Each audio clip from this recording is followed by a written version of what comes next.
chemistry of retinoids has nothing on the chemistry between you two.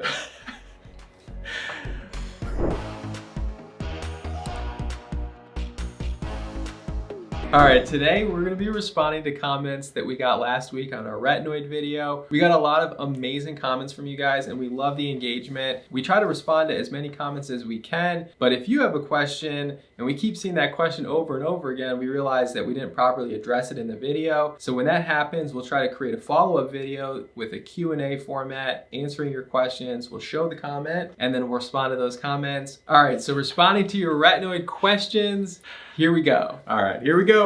Alma de Angel asked, at what age do you recommend to start a retinoid? And we get this question all the time. As a matter of fact, I actually made a video about it on TikTok because I was getting so many questions about this. I don't really know where the myth started. There was this whole thing going on around on social media that you couldn't start using retinoids until you were in your 30s. Okay, if you wait until you're 30 to start a retinoid, that would be a disaster. You'd be missing a huge window to be using something that's gonna help a lot of different things. Yeah, especially for acne and hyperpigmentation and acne scars. So my answer to that question is, when should you start a retinoid? It really depends on you and what you're using it for. The prescription forms of tretinoin, some of the newer formulations, are approved in ages 9 and older. So that's really the age that you can start using a retinoid safely, and we do have data on that. So if you have acne, I recommend using your retinoid in your teenage years. If you have hyperpigmentation that forms after acne, you can start using that in your teenage years. If you have texture issues where you just notice that your skin tone is not even, your skin texture is not even, you can also start using it at pretty much any age. The question is, at what age do you want to start using it for just anti-aging? You have no other skin problems. For that, I would recommend using that in your mid-20s. We start to lose collagen, we start to lose elastic fibers. At that age, we really want to start thinking about anti-aging, definitely focusing on sunscreen for sure, but retinoids can help increase that cell turnover, which starts to slow as we age. And so I think mid-20s for anti-aging would be the perfect age to start it.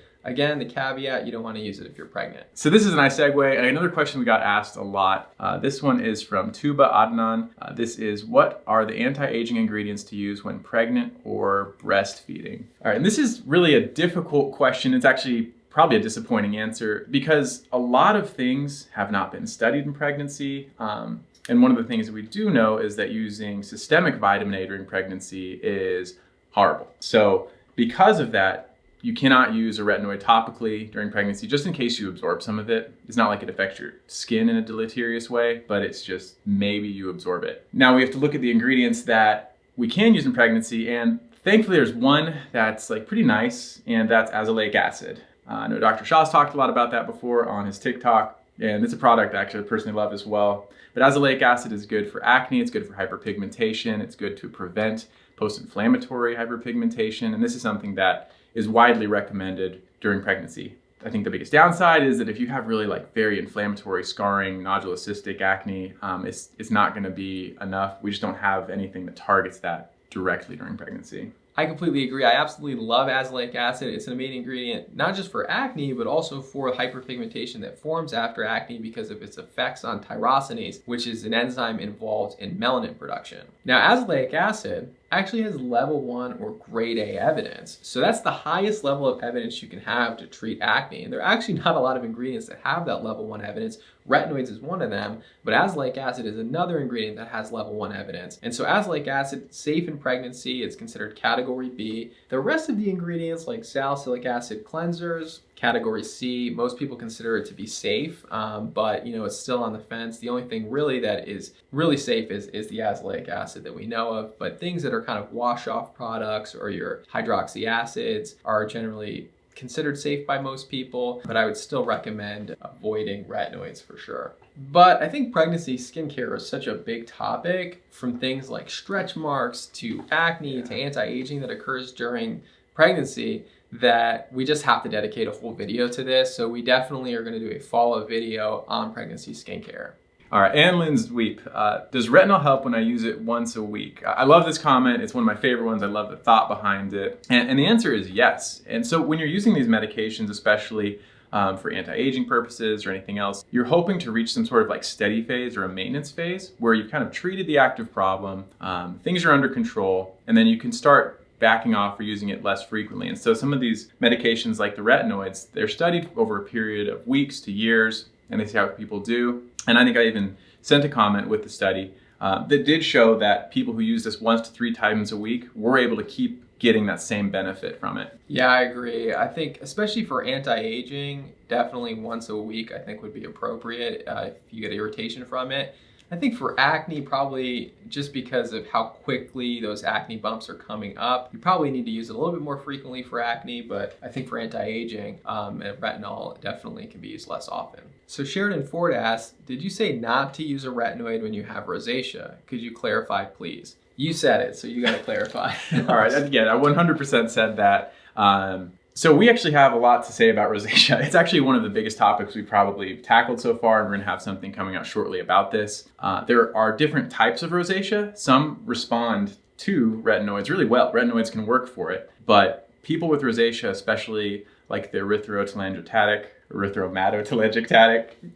people with this form especially have very sensitive skin. The type that's just basically redness in the cheeks, where you tend to be very sensitive to things. Yeah, these people basically consider yourselves with sensitive skin, and so retinoids in this group of people really is just very irritating, and it kind of can exacerbate that. But we will do like a deep dive on this whole thing and break it down and show you where you can use retinoids in rosacea and what the whole spectrum of rosacea is. Absolutely. Video coming soon on this. So it's not an absolute contraindication like I would say don't use it in pregnancy and breastfeeding, but you can use it in rosacea. It really actually is going to come down to you and your tolerance levels. So you'd actually have to try it to find out whether or not you can tolerate it. It does have so many benefits to the skin because it does have anti-inflammatory properties. So if you can tolerate it with rosacea, I would actually recommend using it, but some people just can't tolerate it because they do have that increased sensitivity. Lily Corey said, do not get your eyebrows waxed when using a retinoid. So this is actually something we probably should have mentioned in the video here. So because it's increasing that cell turnover,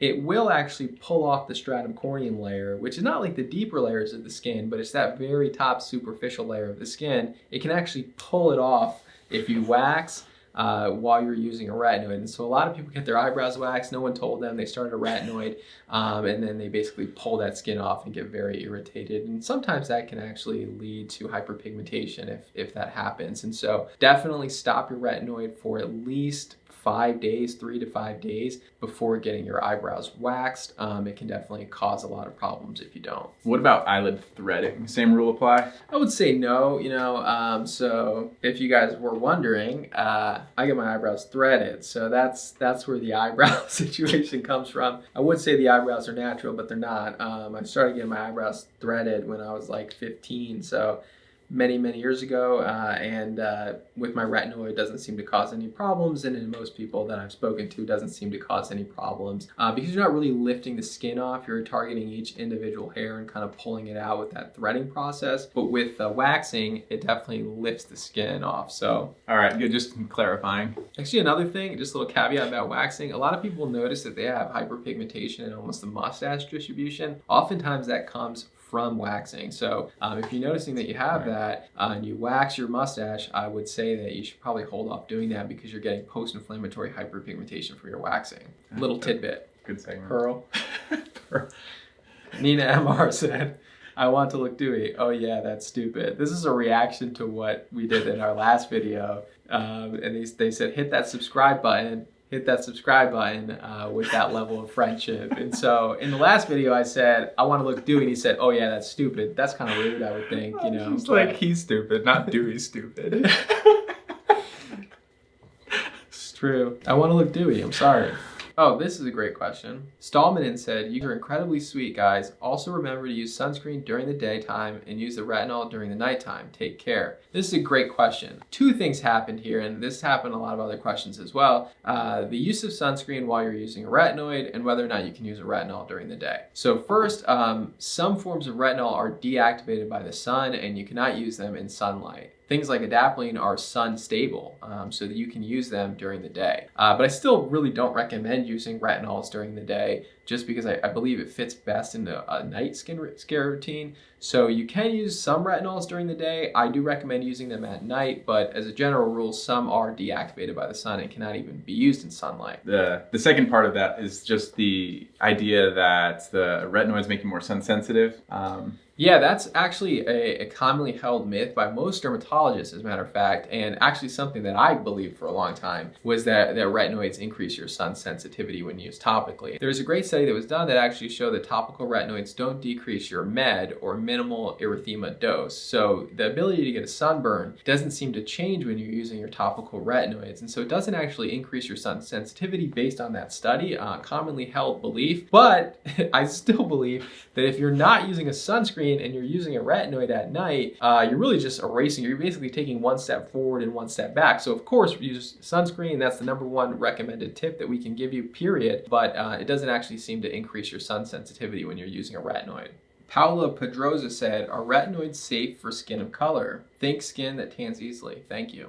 Great question. Yes, so retinoids are safe in skin of color. It's been used in skin of color for many years. I would consider us to have a little bit type of skin that is prone to hyperpigmentation, and so we're very cautious about this. You know, I'm South Asian, and so hyperpigmentation is one of the things that we worry about all the time. So retinoids are very useful for treating hyperpigmentation, but it's very, very safe to use in skin of color. Of course, use things cautiously. You can always patch test if you're concerned about it, but retinoids are completely safe in skin of color.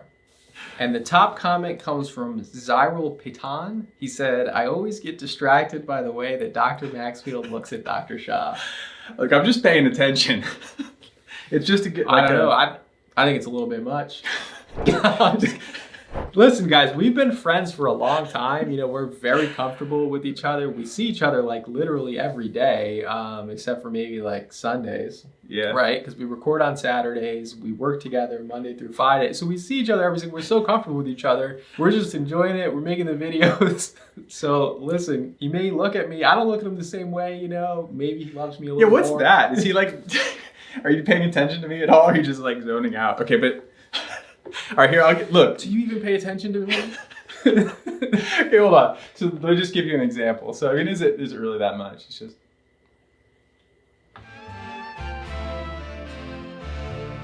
Totally normal. Totally normal. You feel validated because I'm agreeing. I'm like, man, what a wonderful thing. See, Dr. Maxfield does this like smoldering thing from time to time, and I've caught him I'm a not the couple only times. one. He does this thing where he goes like, okay, for any of you who know both of us, like, okay, drop a comment because who smolders more? Like you could do a smolder counter on this guy throughout the day and it'd be off the chain. I never 1,000 do that. smolders per day. Never do that. I know they used to call me, I reflective smile surface. all the time. That's my thing. I smile. People always say, oh, Smiley, whatever. They used to call me Smiley when I was younger. Smile all the time. I'm happy all the time. This guy's the smolderer, okay? He's trying to melt people with his eyes over here. I'm over here just trying to deliver good information. All right, everyone. Thank you so much for your questions. If you have questions, please leave them below. And thank you guys all so much for your support. Welcome to everyone that's new here. We really appreciate all of you and all the trust that you have in us. Thank you so much for the comments. It's actually a lot of fun going through a lot of these. I feel like someone's paying attention to me and that what I'm saying is being heard. But no, we really appreciate you guys. I just thank you so much. It's a lot of fun going through this with you. Thank you for joining us on our journey.